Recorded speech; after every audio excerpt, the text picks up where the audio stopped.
Okay, so we're still talking about FNet and finding the net force. We're still talking about how you do that, finding the net force. We talked about how it's the sum of the forces, and in the last example, we did one-dimensional motion in class, and now what we're going to move into is two-dimensional motion. So when you add vectors, you have to really take the vector nature of the quantity into account. So forces are vectors, so you can't just add the numbers up. Like, let's just take a very simple example of adding vectors with a magnitude of 1. If you add them and they're in the same direction, you can have a vector that's 1 plus a vector that's 1, and then the resultant vector would be equal to 2, right? That's pretty much the math you grew up with. 1 plus 1 equals 2. But in this case, let's say they are in they're in opposite directions. So this might be vector 1 that has a magnitude of 1. This is vector 2 that has a magnitude of 1. And now you can see that we got back to the original and the answer is 0. So then you can have 1 plus 1 equals 0.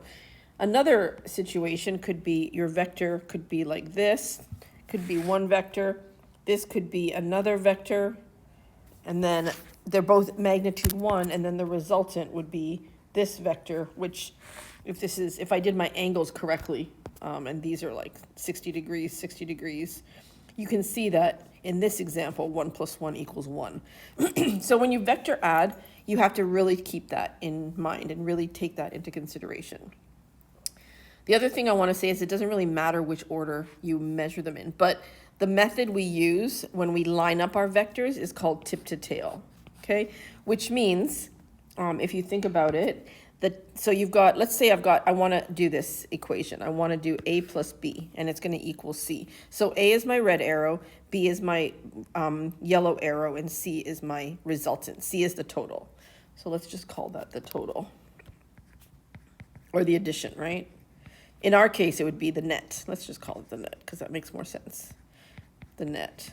Okay, so what we say is you lay down your vector A, and then the tip of A here is attached to the tail of B, and then you tip to tail, and then the resultant is from the starting to the ending. So from here to here. So you think of it like if these were displacement vectors, you walk along A, you walk up to that point, and then you walk this way. So your total distance that you walked, or the net displacement, would be this blue arrow, right? The total. So we're going to do the same thing with vectors.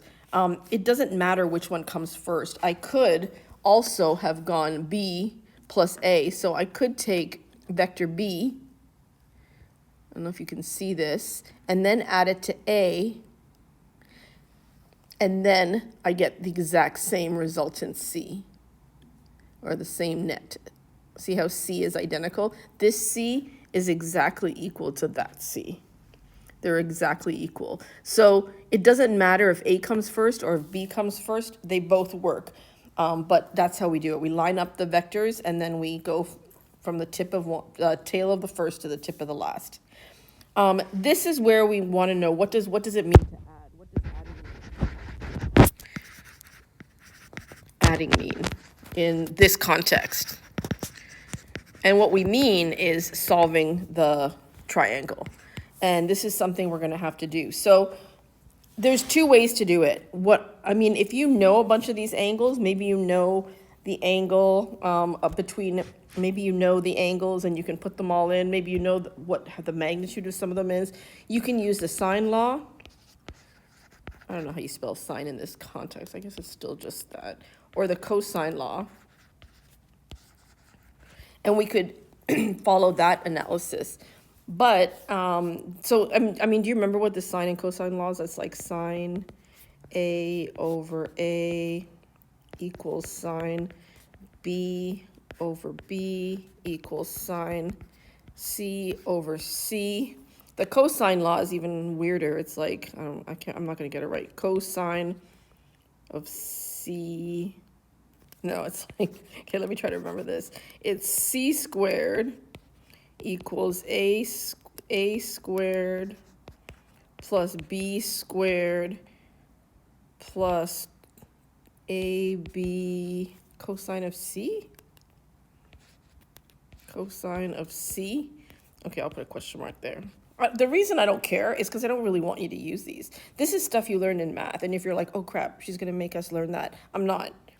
I don't think this is a great way to solve these problems. You have to draw your diagrams nicely, you have to figure out all your angles. So I'm gonna say right now, I'm gonna ask you to try to avoid this method. Try to avoid. And then if I'm asking you to avoid this method, how in the world am I asking you to solve these problems? I'm actually I'm gonna get you to do more with the components that we did last time. So I'm gonna go over to the